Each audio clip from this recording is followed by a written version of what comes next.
ज़ुकुर रहमान साहब मौजूद हैं। अब फॉर्मर एम्बेसडर है सर।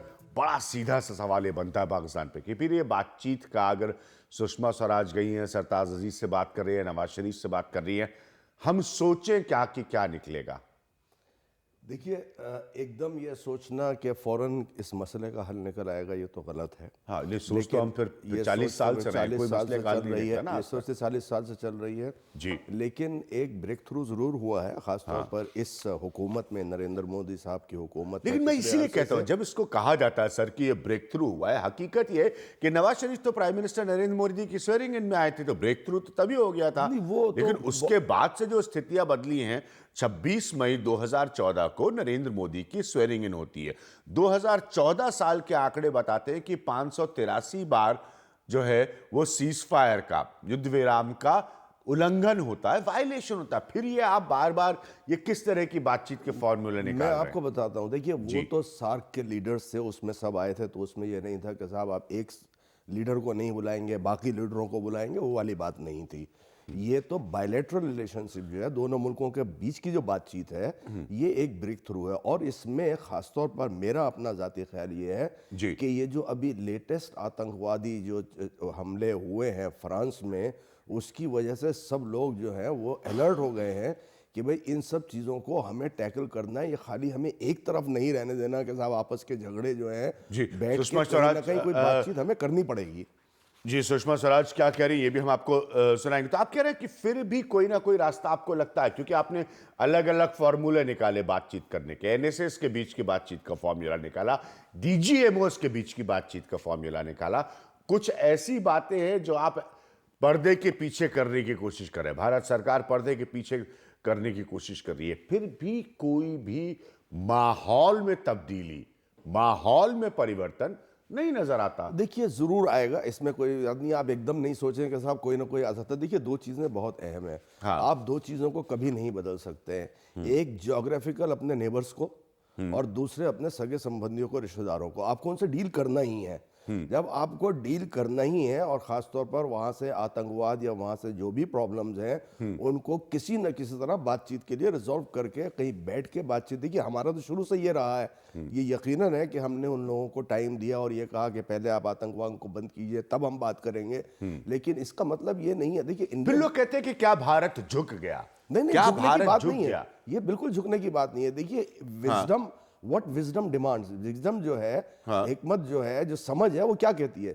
समझ ये कहती है कि आप लोग कह रहे हैं कि रूट साहब पहले आप इस तरह की बातें करते थे, आप एक प्रधानमंत्री होने से पहले जिस तरह की बातें करते थे, उसके बाद आप नवाज शरीफ को अपने यहाँ न्योता देते हैं अपने शपथ ग्रहण समारोह में, बीच की स्थिति ऐसी बनी रहती है, अगस्त तक बातचीत का कोई माहौल नहीं बदलता। अब क्या ऐसा बदल गया कि आप चले जा रहे हैं अफगानिस्तान में के बहाने में कोई कॉन्फ्रेंस के, लेकिन फैक्ट तो ये कि आप जा रहे हैं, आपके फॉरेन मिनिस्टर अब जा रहे हैं नहीं, वहां देखिए, पे। अफगानिस्तान के बहाने नहीं, अफगानिस्तान भारत के लिए भी बहुत इंपॉर्टेंट है। इस बात नहीं, को वो आप हम ध्यान जानते में हैं, रखिए। भारत के लिए और इंपॉर्टेंट है, खासतौर अमेरिका पर, के लिए इंपॉर्टेंट है। खासतौर पर अमेरिका सभी के लिए इंपॉर्टेंट है, खास पाकिस्तान के लिए, भारत के लिए बहुत ज्यादा है। और इस वक्त जो है, अमेरिका के वहां से निकलने के बाद जब तालिबान का रिसर्जेंस वहां हो रहा है, उस वक्त हम लोगों को बहुत परेशानी ये हो रही है कि साहब अगर वहां इन्फ्लुएंस पाकिस्तान का बढ़ेगा खाली, और तालिबान जो है उनका उनके ऊपर उनका काफ़ी इन्फ्लुएंस है, तो हमारा जो असर है वहाँ उस एरिया में, वो हमारा असर कम होने के चांसेस थे। इसलिए बहुत ज़रूरी है कि हम बैठ के बात करें, खाली बायलैटरल बात नहीं है। हमने तो ये भी कहा है ना कि ट्रेड पे लेकिन भी क्या टाक करेंगे। इन बातचीत में सर, आप एक एम्बेसडर है, आपसे जी। बेहतर कौन बता सकता है, क्या इन बातचीत में कड़वाहट के साथ आतंकवाद का मसला डिस्कस हो सकता है? बिल्कुल हो सकता सच्चाई के साथ, ईमानदारी के साथ, बिल्कुल हो क्या आप सकता अपना है। रोल बताइए। मैं कभी नहीं भूलता हूं 26/11 की घटना को, सब लोग थे बिल्कुल, वहां कोई भी नहीं भूलेगा, भारत जी, कोई भारतीय नहीं भूलेगा। एक जर्नलिस्ट के तौर पर, एक रिपोर्टर के तौर पर, और मुझे उसके बाद का वो पीरियड याद है जब पाकिस्तान खाली अपने इन्वॉल्वमेंट को ही डिनाई करता था। देखिए, पाकिस्तान इस स्तर के डिनाइल मोड में जाता है। वो बिकॉज वो नहीं चाहते थे कि सारी दुनिया जो है उनके खिलाफ बोलना शुरू कर दे, इसलिए उनका वो एक स्ट्रेटेजी थी। लेकिन ये सबको मालूम है कि वो लोग पाकिस्तानी थे जिन्होंने यहाँ हमला किया। ये भी वो तो सबको बहुत पता है, बाद की पूरी स्थिति दुनिया आई, को पता लेकिन है। किस तरह के डिनाइल में सर चला जाता है ठीक है, पाकिस्तान, वो हाँ, तो वो बहुत बड़ा इशू इसलिए है। कि डायरेक्ट ब्लेम नहीं लेना चाह रहे थे वो, लेकिन सबको पता है कि वो लोग इन्वॉल्व थे। लेकिन देखिए, बगैर बातचीत के अगर रूठ के बैठ जाए आप, और आप ये तो आप लड़ाई लड़िए, और लड़ाई के लिए कोई भी राजी नहीं होगा, ना किसी के अंदर ठीक इतना है, बगैर इतना वो है। बातचीत के आप रूट के नहीं बैठ सकते। मैं सर आपको रोक रहा हूं यहां पर। हम आपके पास वापस आएंगे। सुषमा स्वराज ने क्या कहा, जरा जल्दी से वो सुनते हैं। इस कॉम्प्रिहेंसिव बायलैटरल डायलॉग को आगे कैसे बढ़ाया जाए, इसके लिए दोनों देशों के फॉरेन सेक्रेटरीज को हमने कहा है कि वो बैठ करके शेड्यूल भी इसका तय कर लें और मोडालिटीज भी। शेड्यूल यानी कब कब किस किस पिलर की मीटिंग होगी, और मोडालिटीज यानी कौन कौन सेक्रेटरी या किस लेवल पर ये डायलॉग होगा। लेकिन जो सबसे बड़ी चीज है कि जो कॉम्पोजिट डायलॉग और बाद में रिज्यूम डायलॉग के नाम से चीज रुकी पड़ी थी, वो बैंकॉक में हमारे एनएसएस की मीटिंग के बाद, और वो एनएसएस की मीटिंग की टॉक्स, वहां की वार्ता सफल होने के बाद आज जो हम लोगों की मुलाकात हुई, उसमें हमने ये तय किया कि भारत और पाकिस्तान आपस में समग्र वार्ता करेंगे। हम एक बहुत छोटा सा एक जॉइंट स्टेटमेंट आपको दे रहे हैं, उसमें कुछ डिटेल्स हैं जो आपको मिल जाएंगी। मैं चूंकि संसद में कहकर आई हूं कि कल वहां बयान दूंगी, तो इसलिए उस मर्यादा को रखते हुए इससे ज्यादा मैं और कुछ नहीं कहना चाहूंगी। लेकिन ये खबर हम लोगों को जॉइंट स्टेटमेंट के माध्यम से आपको देनी ही थी, तो मुझे लगा कि इतना मैं स्वयं बता दूं कि भारत और पाकिस्तान समग्र वार्ता के लिए तैयार हो गए। धन्यवाद। तो सुषमा स्वराज साफ तौर पर कह रही है कि भारत और पाकिस्तान समग्र वार्ता के लिए तैयार हो गए हैं। डिटेल्स जो है वो उन्होंने कहा कि संसद का सत्र चल रहा है, तो वो संसद में अपना बयान देकर बताएंगे। साथ में उन्होंने जो बड़ी बात कही है वो दोनों तरफ के, दोनों पक्षों के, भारत और पाकिस्तान के विदेश सचिवों, फॉरेन सेक्रेटरीज को बैठकर उसके समय की रूपरेखा और तरीके की रूपरेखा, टाइम की और मोडालिटीज की, वो तय करनी है। तो ये स्थिति इस वक्त एक बिल्कुल साफ तौर पर आ रही है कि सुषमा स्वराज ये कह रही हैं कि भारत और पाकिस्तान के बीच समग्र वार्ता अब होगी। भारत और पाकिस्तान एक दूसरे के साथ एक समग्र वार्ता के लिए अब तैयार है। सर, मेरा सीधा सवाल आपसे है, फिर वही जो मैं पूछ रहा था। अब आपने ऑफिशियली सुन लिया सुषमा स्वराज को, क्या बदला है? क्या बदला है कि हम आज तैयार हो गए हैं इस समग्र वार्ता के लिए, इस बातचीत के लिए पाकिस्तान के साथ? देखिए, बदला ये है कि पाकिस्तान तैयार हो गया है पूरा कॉम्प्रिहेंसिवली टेररिज्म और टेररिज्म रिलेटेड। क्या ये हकीकत जितने है? भी क्या ये बिल्कुल सच्चाई हकीकत है, या सिर्फ ये अच्छी डिप्लोमेटिक नहीं, जबान मेरा रहेगी? ख्याल है बिल्कुल सही है, राजनयिक otherwise- भाषा में इसको आप लिख कर दे देंगे कि क्या वाकई पाकिस्तान तैयार है? पाकिस्तान में आप जिससे बात करते हैं वो एक पॉलिटिकल एस्टैब्लिशमेंट है और एक दूसरा एस्टैब्लिशमेंट है।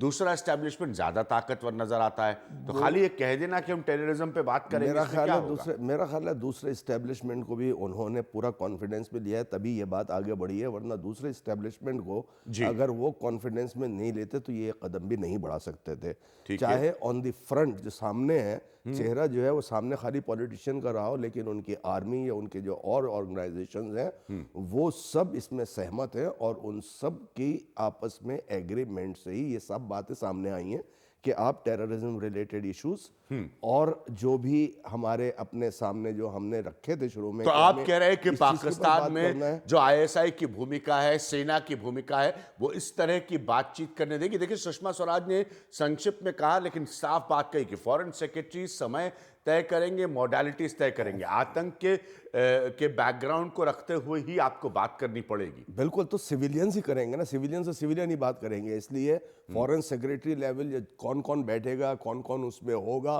और किस किस टाइम होगा, शेड्यूल क्या होगा, स्ट्रक्चर उसका क्या होगा, वो सब चीज़ें तय होंगी। लेकिन वो सिविलियन के ही बीच में हो रही हैं। ठीक है। वो उसमें जो है पाकिस्तान की तरफ से ये नहीं हो रहा कि साहब उसमें डिफेंस के या इंटेलिजेंस के या कोई लोग बैठेंगे। बिल्कुल उन्होंने साफ कहा है कि फॉरेन सेक्रेटरी। इसका मतलब जो डायलॉग है वो दोनों सिविलियंस के बीच में है। अब उन्होंने अगर कॉन्फिडेंस में लिया है अपने इंटेलिजेंस के लोगों को या आर्मी के लोगों को, वो उनका जिम्मेदारी है। हम लोग जो बातचीत कर रहे हैं, हम लोग सिविलियन से बात कर रहे हैं, और सिविलियन से बातचीत भी जो हमारा सबसे बड़ा जो हमारा पॉइंट था कि साहब हमें शुरुआत जो है वो आतंकवाद से करनी चाहिए, इन्वॉल्वमेंट इन टेररिज्म और टेररिज्म पे करनी चाहिए, ठीक है। जिसमें लश्कर तैयबा भी होगी, जिसमें हाँ, वही इन्वॉल्वमेंट भी होगा, वो ग्रुप्स का, वो ऑर्गेनाइजेशन का, वो उनके इन्वॉल्वमेंट का, वो उनके स्लीपर सेल का, वो उनके हिंदुस्तान में एक्टिविटीज का। हाँ, और उसमें बॉर्डर के उल्लंघन की भी बात होगी कि आप अगर सीमा का उल्लंघन होता है वहां से मतलब सभी के बारे में बात होगी। आपको लगता है बात होगी? यकीनन बात होगी, इसके आगे नहीं है। मैं ले रहा हूं यहाँ पर ब्रेक। आपको बहुत बहुत शुक्रिया। आपको लगता है कि ये सारे मसलों पर बातचीत होगी? यही सबसे बड़ी चुनौती होगी। सुषमा स्वराज कह रही हैं कि फॉरेन सेक्रेटरीज तरीका समय वर्कआउट करेंगे। बड़ी खबर यह है कि भारत और पाकिस्तान के बीच जो समग्र वार्ता होगी आगे या नहीं होगी, उस पर जो क्वेश्चन मार्क लगा था, उस पर जो प्रश्न चिन्ह लगा था, वो इस वक्त सुषमा स्वराज ने अपने बयान से खत्म कर दिया है और यह स्पष्ट कर दिया है कि यह बातचीत होगी। निकलेगा क्या, ये जवाब नरेंद्र मोदी की सरकार से पूछा जाएगा। भारत का रुख जो है कभी तीखा हो जाता है, कभी नर्म हो जाता है, ये सवाल पूछा जाएगा। अब जब आपने इतना अहम फैसला नरेंद्र मोदी की सरकार का लिया, हम इस पर आएंगे एक छोटे से ब्रेक के बाद कि कभी नरम कभी गरम, क्या है नरेंद्र मोदी की सरकार का रवैया पाकिस्तान के प्रति। फिलहाल सुषमा स्वराज ने कह दिया है कि समग्र वार्ता दोनों मुल्कों के बीच जरूर होगी।